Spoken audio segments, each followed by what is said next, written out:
నమస్తే, welcome to 99 TV. Perni Nani audio leak. In fact అది audio కాదు, వీడియోనే.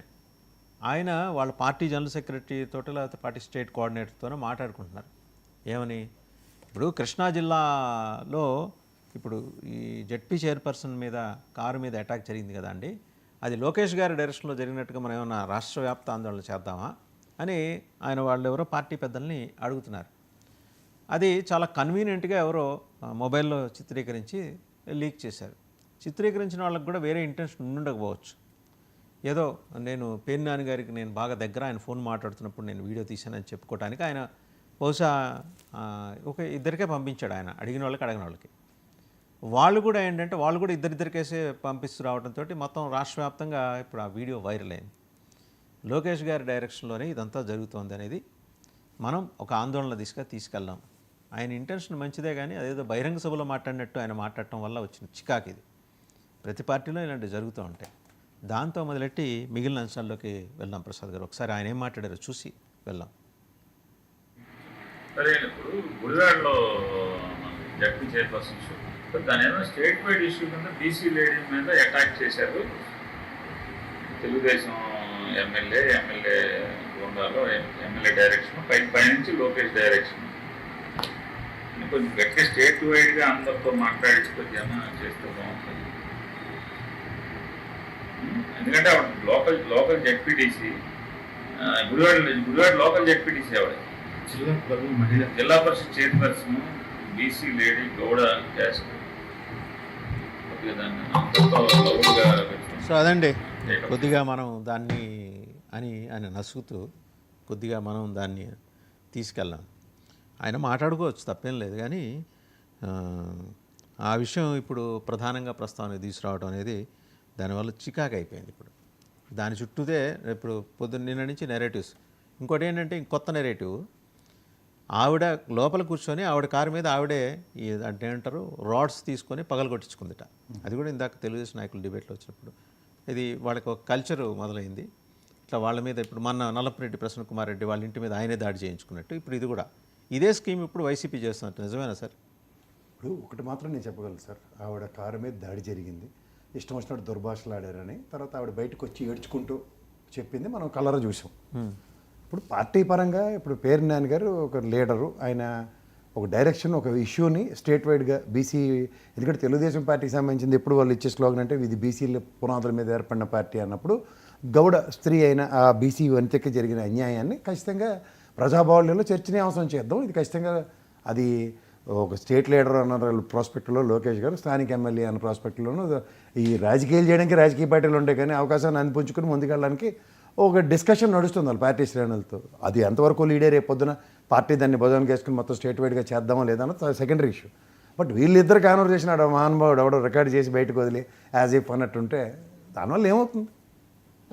ఇప్పుడు ఆవిడ బీసీ వనిత కాకుండా అయిపోదు. రెండోది ఆ స్త్రీ మీద దాడి జరిగింది, వాస్తవం జరిగింది అర్థం కావట్లా. వైసీపీ కంప్లీట్ నెరేటివ్స్ని మార్చేస్తుంది, వాళ్ళ మీద వాళ్లే దాడులు చేసుకుని బయటకు వచ్చి ఏడుస్తున్నారని చెప్పేసి తెలుగుదేశం మాట్లాడుతుంది. నాకు ప్రజారాజ్యంలో ఒక ఎమ్మెల్యే ఉన్నాడు, ఆయన అలాగే ఆ బాంబు అనంతపూర్లో ఆయన కారుని ఆయనే బాంబుతో బ్లాస్ట్ చేసుకుని తర్వాత రెండో రోజుగా కోడిపేటలో దొరికాడు ఆయన. అట్లా ఇవి ఎవరు సార్ ప్రత్యక్ష దాడులు ప్రతి దగ్గర చూస్తూనే ఉన్నాం. ఒకటే అడిగారని కాదు, కానీ ఆవిడ లోపల ఉంది. మీరు మనకు అంత ఆర్గ్యుమెంట్ కాదు. నేను ఒక నిమిషంలో చెప్తాను మీకు. గతంలో పిన్నెల్లి రామకృష్ణారెడ్డి గారి దగ్గర జెడ్పీ చైర్మన్ కర్రలతో అటాక్ చేసేదని వాళ్ళు జైల్లోనే ఉన్నాడు కదా. అతను ఎవరు? బుద్ధ వెంకన్న మీదను ఈయన ఎవరైనా ఇంకో ఆయన ఎమ్మెల్యే గారు బోండా ఉమ్మ గారి కార్ల మీద. మరి వాళ్ళంతా వాళ్ళే దాడి చేసుకుంటే ఈయన ఎందుకు అరెస్ట్ చేశారు? ఇప్పుడు అలాగే ఉంటుంది. ఇప్పుడు వాళ్ళు చేసిన వాళ్ళు ఎవరు అన్నది ప్రజలకు తెలియాలి. ఓకే, నేను అడిగేది ఏంటంటే వాళ్ళకి వచ్చిన సందేహంతో పాటు నాకు కూడా ఆవిడ లోపల ఉంది, రాడ్స్ తీసుకొని పగలగొట్టారు, ఆవిడ వైపు ఉన్న కూడా పగలగొట్టారు. ఆవిడకి అసలు ఎలాంటి సినిమాలో ఫైటింగ్ అప్పుడు హీరోలకి ఎలాంటి గాయాలు, ఎంత పెద్ద అటాక్ జరిగిన గాయాలు జరిగినట్టు ఆవిడకి ఏం కాలేదు కదా అని చాలామంది అడుగుతున్నారు, వాళ్ళు కూడా అడుగుతున్నారు. కాదు సార్, ఆశ్చర్యకరంగా ఉంది. గాయాలు అవునందుకు సంతోషించమనండి. గాయాలు అయితే అట్లా సార్, అంటే వాళ్ళ నెరేటివ్ ఏంటంటే గాయాలు కాలేదు కాబట్టి జస్ట్ అలా తమలపాకుతో కొట్టి వదిలేశారు అద్దం. ఆ కారు వెళ్తున్నప్పుడు చూడండి సార్, రాయి వెనక దెబ్బ తగిలింది, అద్దం విరిగింది. అద్దం విరిగితే మా అయితే గాజు పెంకులు వెళ్ళి సినిమాలో రజనీకాంత్ను బాలకృష్ణ సినిమాలో వెళ్ళి గుచ్చుకుని చచ్చిపోయే పరిస్థితులు ఉండవు కదా. సాధారణంగా కార్లు విన్షీల్డ్ అవి పగిలినప్పుడు కొంచెం బలంగానే ఉంటాయి అవి. అవి బలంగానే ఉంటాయి. తర్వాత అంత ఘోరంగా పెంకులు వచ్చి గుచ్చిపోయి అంత ఉండదు. ఎందుకు లారీలు యాక్సిడెంట్ అయ్యి రోడ్డు మీద పెంకులు పడి ఉంటాయి, కార్లు వెళ్తే కార్ల టైర్లు పంక్చర్ అయిపోతున్నాయా? కాలటైలు వేరు అండ్ మరి అక్కడ లోపల హ్యూమన్స్ కూర్చున్నప్పుడు వాళ్ళకి తగిలే గాయాలు వేరు కదా సార్. హ్యూమన్ రియాక్షన్ కూడా ఉంటుంది కదా, తగిలినప్పుడు తప్పించుకున్నప్పుడు తగలలేదేమో. మీరు నచ్చిన కథలు మీరు వెళ్ళేస్తానంటే ఎట్లా అవుతుంది? ఆవిడ కారు మీద దాడి జరిగింది, ఆవిడ ఏం ఏడ్చుకుంటూ మాట్లాడారో కూడా చూద్దాం ఒకసారి. వినండి. జెడ్పీ అబ్బా, వెనకాల రైతే కొట్టారు. హారిక గారు మాట్లాడింది చూద్దాం ఇప్పుడు ఒకసారి. మా మీద హత్యాయత్నం చేస్తాం అనేది ప్రతి ఒక్కరు చూశారు, వీడియోలు కూడా తీశారు. ఎవరైతే ఇలా మాట్లాడారో వారందరిపైన కఠినంగా చర్యలు తీసుకోవాలని చెప్పి ఎస్పీ గారిని డిమాండ్ చేస్తున్నాం. అంటే మేడం, మీ భర్త మీరు కారులో ఉన్నప్పుడు అద్దాలు పగలు కొట్టారు అంటే మీ మీద దాడి చేసే ఉద్దేశం దాన్ని వచ్చారా? మరి రాడ్లు అవన్నీ ఎక్కడి నుంచి వచ్చినాయండి? ఎక్కడి నుంచి వచ్చినాయి? కారు అద్దం చేత్తో పగలు కొడితే పగులుతుందా? మీరు చూసారు కదా విజువల్స్, చేత్తో పగలు కొడితే అలా అద్దం బద్దలైపోతుంది. వాళ్ళు క్లాతులు చుట్టుకున్నారు, లోపల ఐరన్ రాడ్స్ ఉన్నాయి, వాటితో బద్దలు కొడుతున్నాడు.